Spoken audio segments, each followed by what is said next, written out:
Hey everyone, welcome back to the channel.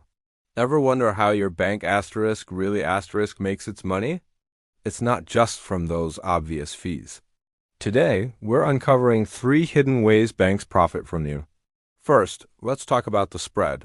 Banks pay you a tiny interest rate on your savings, say 0.5%, but then they lend that same money out for car loans or mortgages at 5% or more. That difference, that spread, is pure profit for them, made using your money. Second, inactivity fees.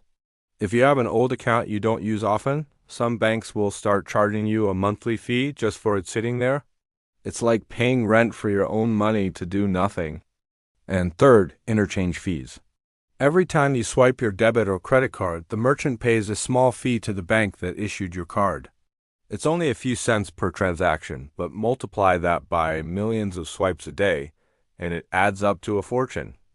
Did any of these surprise you? Let me know in the comments.